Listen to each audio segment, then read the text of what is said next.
From Chicago studios, this is the Muslim News on Muslim Network TV. Assalamu alaikum, I'm Samana Siddiqui. First, the headlines. New York AG files motion to hold Trump in contempt. Wheat prices on rise globally due to the war in Ukraine. Author claims Amazon banned popular Muslim religious book. Pakistan's parliament elects Shehbaz Sharif as new PM. Marine Le Pen promises fines for Muslims wearing hijab. Saudi Arabia increases Hajj quota to 1 million in 2022. Our top story tonight. New York Attorney General Letitia James is asking a judge to hold former U.S. President Donald Trump in civil contempt, according to a court filing on Thursday. James said Trump did not comply with the judge's order to hand over all subpoenaed documents to her office. Those pertain to an investigation into allegations the Trump Organization inflated financial statements during a 2-year period. Trump said he would not produce any documents in response to the subpoena because his counsel could not find any such documents. James is investigating whether to file a civil suit against the Trump Organization. In court filings, she said her office has uncovered substantial evidence establishing numerous misrepresentations in Trump's financial statements. Former U.S. President Donald Trump endorsed Dr. Mehmet Oz for U.S. Senate ahead of a Republican primary in Pennsylvania. Trump praised Oz's medical and academic credentials. If he wins the Republican nomination on May 17th, Oz will be the first Muslim to be nominated for a Senate seat by a major American political party. 61-year-old Oz is the son of Turkish immigrants. He was a widely known cardiothoracic surgeon and Columbia University professor of medicine before rising to national prominence on television. He was a frequent guest on the Oprah Winfrey Talk Show before debuting his own syndicated show in 2009. Oz vows to renounce his Turkish citizenship if elected to the U.S. Senate. On Wednesday, members of the U.S. Senate Agriculture Committee met in Washington to discuss the war in Ukraine's impact on global food security. Russia's war with Ukraine has disrupted grain supplies from a region known as the breadbasket of the world. Russia and Ukraine produce nearly a third of the world's wheat, according to the United Nations. Senate Agriculture Committee members discussed how food prices and access to food could be affected globally because of the conflict. U.S. Senator Roger Marshall, a Kansas Republican, said the U.S. is experiencing one of the worst domestic wheat crops in history. An interfaith coalition of civil and human rights organizations are condemning U.S. insurance company Geico. That is for canceling an event last week celebrating National Arab American Heritage Month. The American Arab Anti-Discrimination Committee criticized Geico for publicly attacking its invited speaker, Linda Sarsour. Geico initially announced the Palestinian American Muslim activist would speak at an event celebrating Middle Eastern and North African history. Anti-Palestinian and anti-Muslim organizations attacked Sarsour and the company, which then canceled the entire event. Geico accused Sarsour of practicing hate and exclusion. In a joint statement, over 60 civil and human rights organizations condemned Geico for bowing down to anti-Muslim and anti-Palestinian hate groups. American Muslim author Khalid Beg says Amazon has removed one of his books from its listing because it violates the online behemoth's content guidelines. The book, called First Things First, is a collection of magazine articles originally published in Impact International magazine in the 1990s. Beg's articles were then revised and compiled into a book in 2004. It has been reprinted several times since and has been published in Malaysia, Pakistan, and Bangladesh, with a translation in Bengali recently added. Beg claims Amazon did not tell him exactly what triggered the book's removal. He said it was most likely an article on Jerusalem, which gives a summary of its history over thousands of years. A Black South Carolina inmate scheduled to die by a firing squad or the electric chair later this month is asking the state Supreme Court to halt his execution. Richard Bernard Moore is seeking the stay until judges can determine if either method is cruel and unusual punishment. Moore is set to die April 29th. He has until next Friday to choose between the electric chair or being shot by 3 volunteer prison workers. The electric chair has been used twice in the past 30 years. State law also allows lethal injection. South Carolina has not executed an inmate in nearly 11 years. The 57-year-old Moore has spent more than 2 decades on death row after being convicted in 2001 of killing a convenience store clerk. 4 U.S. Secret Service officials have been suspended after they were duped by 2 men accused of posing as officers and employees of the federal government. Aryan Tahirzadeh and Haider Ali have each been charged with false impersonation of a federal officer. Investigators allege the duo obtained paraphernalia, handguns, and assault rifles used by federal law enforcement agencies. The FBI accused the men of using their fake associations with the U.S. government to cozy up to U.S. Secret Service officials with gifts and favors. 2 of the 4 suspended Secret Service officials are agents, and the other 2 are Uniform Division officers. An FBI affidavit listed 3 of them as witnesses who have been interviewed extensively by the Bureau. We're bringing more news stories from around the world after the break, so stay tuned, and we'll be right back after these messages.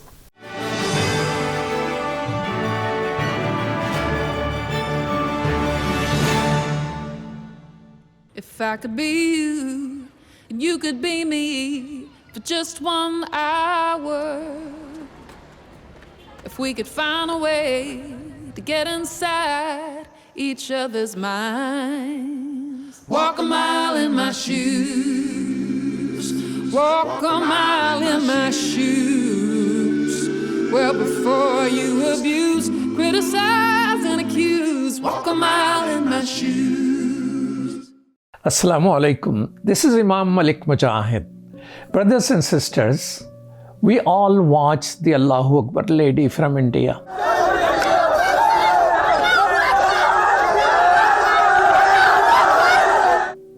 She's amazing, isn't she? She's neither compromising her hijab nor her education. She's standing tall.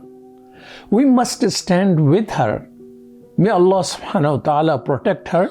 But it is not just hijab, brothers and sisters.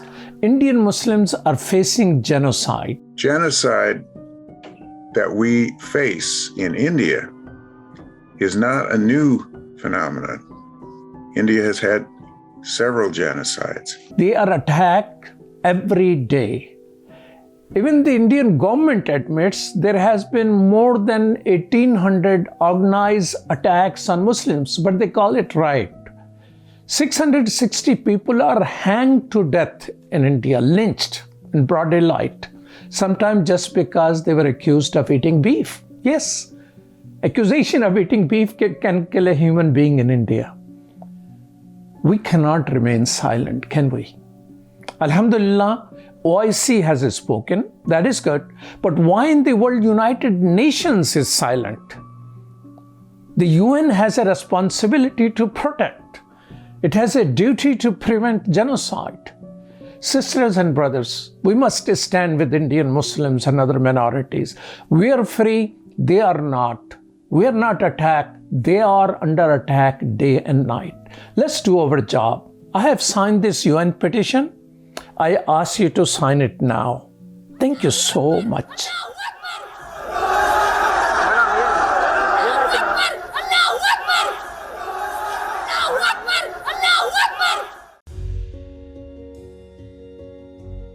Friends, our world is pulling together like never before. We're making huge sacrifices to keep one another safe. Scientists are working non-stop to develop COVID-19 vaccines and treatments. A vaccine will get our economies moving. It will tell our loved ones we're safe again. But we have challenges we must address. Right now, huge pharmaceutical companies are keeping the vaccine research a secret. They're deciding how many vaccines get made, how much to charge for them, and who gets vaccinated. This will no doubt leave billions of people behind. Pharma companies are putting profit, not people, first.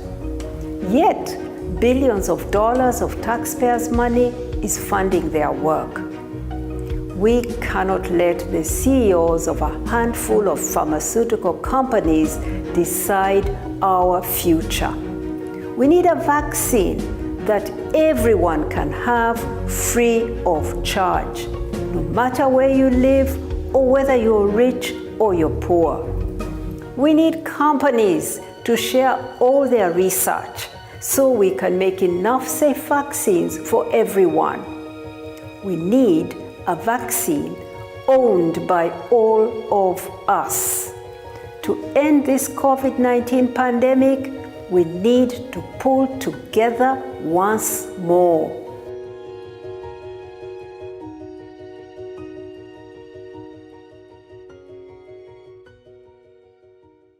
Despite the development of a COVID-19 vaccine, millions around the world will not have access. We need a vaccine that's free and available to everyone, everywhere.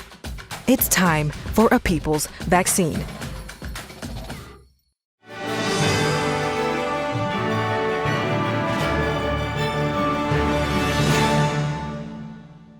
Welcome back. In international news today, Pakistan's parliament elected Shehbaz Sharif as the 23rd Prime Minister today after the ouster of Imran Khan following a no-confidence vote. Sharif, the younger brother of three-time former Prime Minister Nawaz Sharif, was the candidate of the combined opposition. The 70-year-old previously served as Chief Minister in the province of Punjab, where he developed a reputation as an efficient administrator. Sharif has called for improving ties with the U.S., a noticeable departure from Khan's frosty views regarding Washington. Khan has accused the U.S. of orchestrating his removal. On Monday, Khan's party, the PTI, decided to resign from the National Assembly minutes before the election for the new Prime Minister was scheduled to take place. PTI Central Information Secretary Fadl Habib tweeted that the parliamentary party has decided to resign from the assemblies against the imported government. On Monday, the Israeli military launched a third day of attacks around Jenin in the occupied West Bank. At least 14 people have been killed in Israel in a spree of attacks by Palestinian assailants over the past 3 weeks. Israeli Prime Minister Naftali Bennett has said the Jewish state was now on the offensive. Since March 22nd, at least 14 Palestinians have been killed, including assailants, according to a count by the news agency AFP. A Palestinian teenager, Mohammed Zakarneh, has died of his wounds after being shot during a raid last night by Israeli occupation forces in Jenin, Wafa has reported. The Israeli army is demolishing the home of suspected Palestinians, a punitive measure that human rights groups like B'Tselem say is tantamount to collective punishment. Meanwhile, Israel has announced it will not allow men and women 50 and older to enter Jerusalem without a permit. On Saturday, authorities said Saudi Arabia has raised the number of Hajj pilgrims allowed this year from within and outside the kingdom to 1 million people. The increase comes after 2 years of pandemic-related restrictions. The kingdom's Ministry of Hajj and Umrah said Hajj is open to those under 65 years who have received COVID-19 vaccinations approved by its Ministry of Health. Pilgrims from abroad will be required to submit a negative PCR test taken within 72 hours from the time of departure. Visitors are urged to comply with the health measures. Hajj attendance was limited to domestic pilgrims for the past 2 years. Last year, 60,000 pilgrims performed Hajj compared to around 2.5 million in 2019. On Saturday, 4 American soldiers were injured in a missile attack targeting a U.S. base east of Syria, authorities said. The U.S.-led International Coalition to Combat ISIS said its forces at Green Village in eastern Syria received 2 rounds of indirect fire. 2 support buildings were struck, and the 4 U.S. service members were being evaluated for minor injuries and possible traumatic brain injuries, the coalition said. U.S. Defense Department spokesman John Kirby said the perpetrators were not yet known. Iranian-backed Shia armed groups are suspected to be behind the attack, he said. A diplomat appointed by the Taliban as their charge d'affaires in Moscow took office Saturday. Russia is now the first country to allow an Afghan embassy under the Taliban government, which is yet to be recognized by the international community. Foreign Ministry spokesman Abdul Qahar Balkhi thanked Moscow for accrediting the Afghan diplomat and facilitating the embassy's role in ensuring bilateral relations. The U.S. and its allies withdrew troops from Afghanistan after 20 years of war last August. The Taliban took power as a U.S.-backed government collapsed at that time. French presidential candidate Marine Le Pen told RTL Radio she is committed to forbidding hijabs in all public venues. On Thursday, the far-right presidential contender promised to punish Muslims who wear headscarves in public.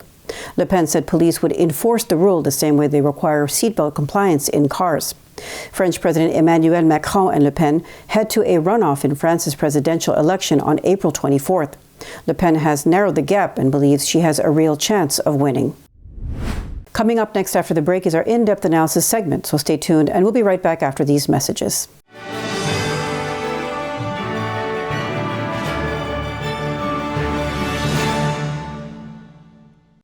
There are 16 million children struggling with hunger in America. That's 1 in 5 daughters, sons, neighbors, and classmates who don't know where their next meal is coming from. Yet billions of pounds of good food go to waste every year. It's time we do something about it. Feeding America is a nationwide network of food banks that helps provide meals to millions of kids and families in need. Visit feedingamerica.org to help them feed even more. Together, we can solve hunger. Together, we're feeding America. Mr. Speaker, if I decide to wear a turban, or you decide to wear a cross, or he decides to wear a kippah or a skull cap, or she decides to wear a hijab or a burqa, does that mean that it is open season for right honourable members of this House to make derogatory and divisive remarks about our appearance? For those of us who from a young age have had to endure and face up to being called names such as Towelhead or Taliban, or coming from Bongo land, we can appreciate full well the hurt and pain felt by already vulnerable Muslim women when they are described as looking like bank robbers and letterboxes. So rather than hide behind sham and whitewash investigations, when will the Prime Minister finally apologise for his derogatory and racist remarks?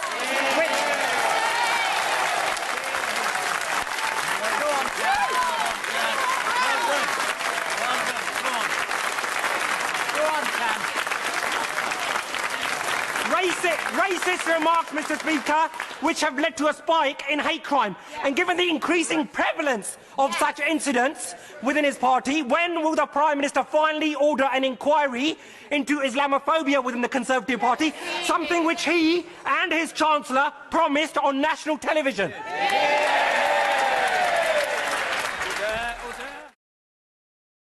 A free 3-minute online chat can give you the personalized tips you need to start boosting your retirement savings today. Despite the development of a COVID-19 vaccine, millions around the world will not have access. We need a vaccine that's free and available to everyone, everywhere. It's time for a people's vaccine.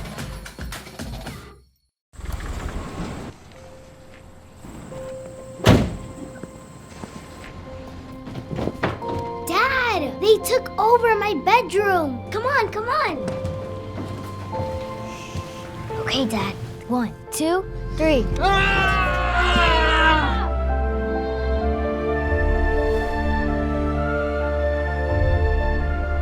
Dad!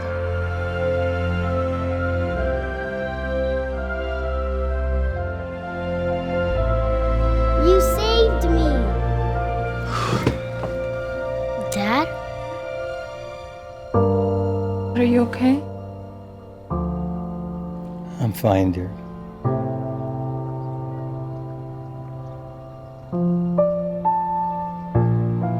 Your hero needs you now, and AARP is here to help. Find the care guides you need at aarp.org/caregiving.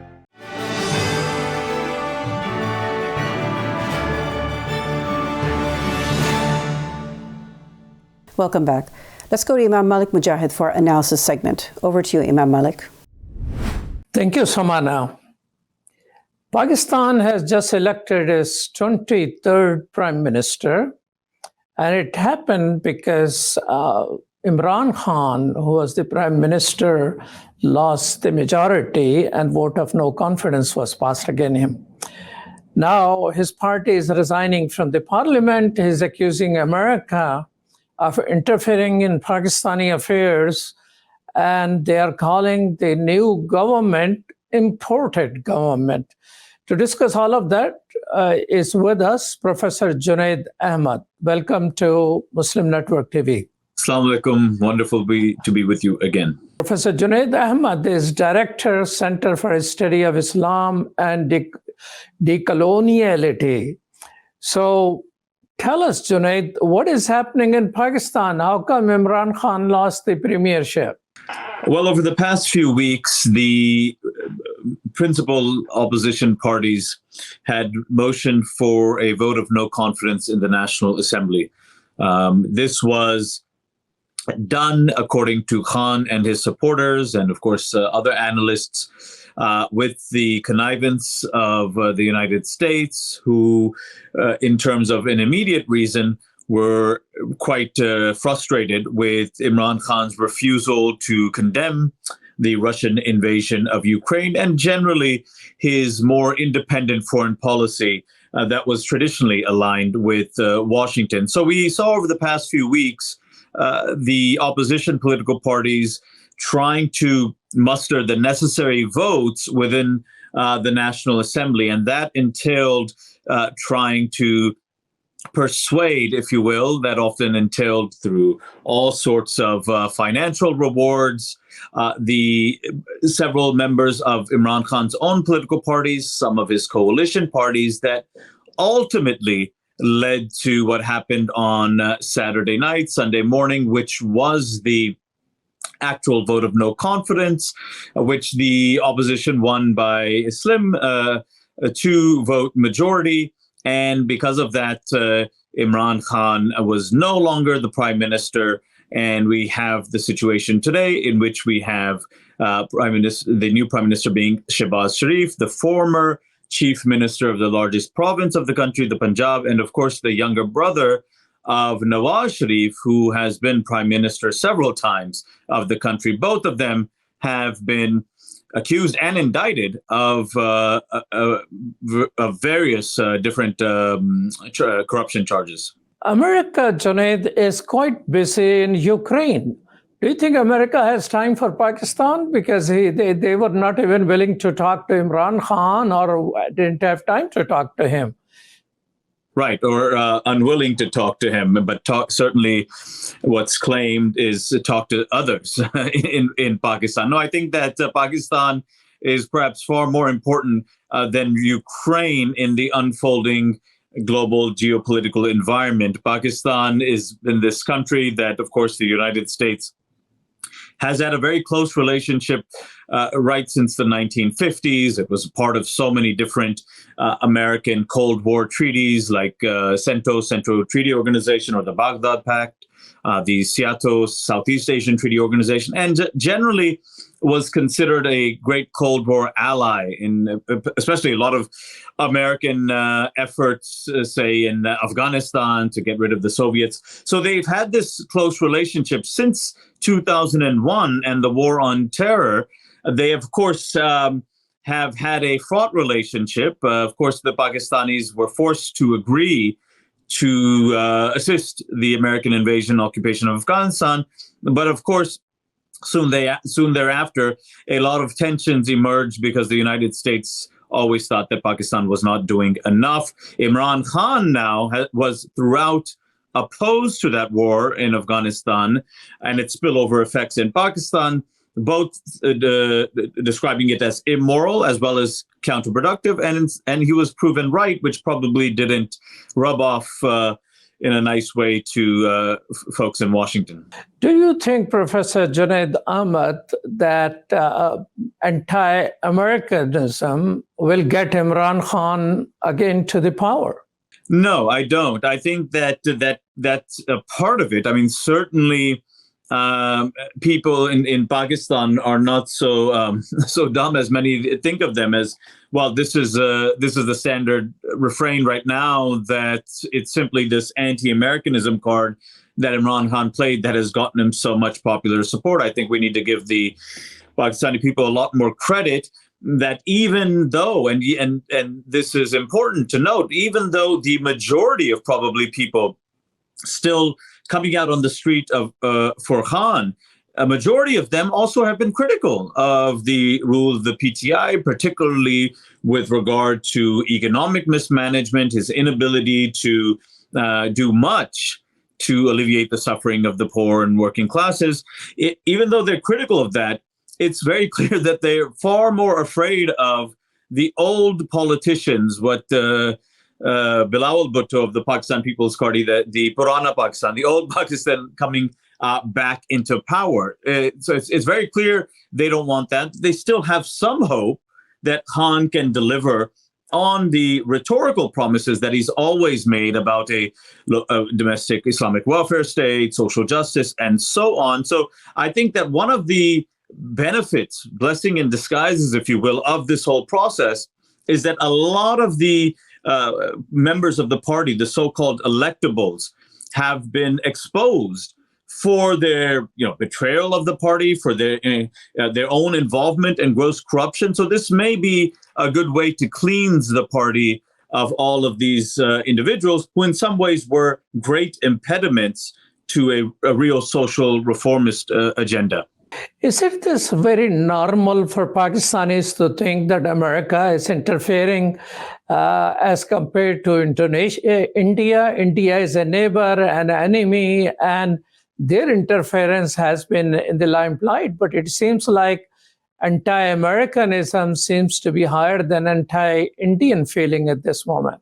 Well, I mean, it's obvious why. It has to do with obviously a specific situation that has unfolded, whether it's the so-called Lettergate, in which the minutes of a diplomatic cable finally reached Islamabad and were confirmed as effectively threats by the United States, specifically an assistant secretary of state to Pakistan, even before the vote of no confidence motion was being moved by the opposition. In that letter, it states that, well, if this vote of no confidence passes, we will, quote unquote, forgive Pakistan, forgive them for what I don't know. And if it doesn't pass, then Pakistan will face a very difficult time.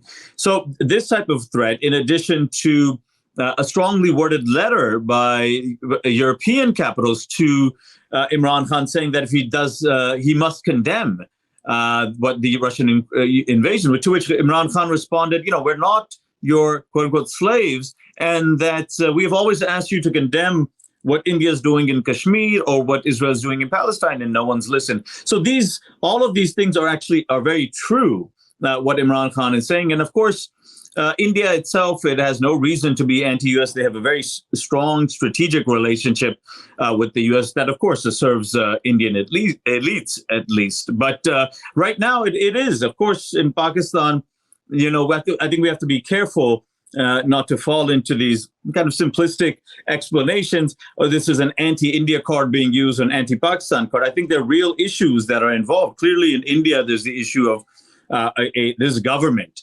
being, so horribly repressive and anti and Islamophobic, as well as what's it doing in Kashmir with regard to the Indian government. So I think those are issues that Imran Khan has taken up, the Pakistani people have felt strongly about. But the immediate reason, of course, was the very self-evident interference by Washington in what's going on. Shehbaz Sharif, Professor Junaid Ahmad, was the chief minister of Punjab, and it seems to have good reputation about governance. Do you think he will have enough legitimacy as a prime minister? And was he really good in governance?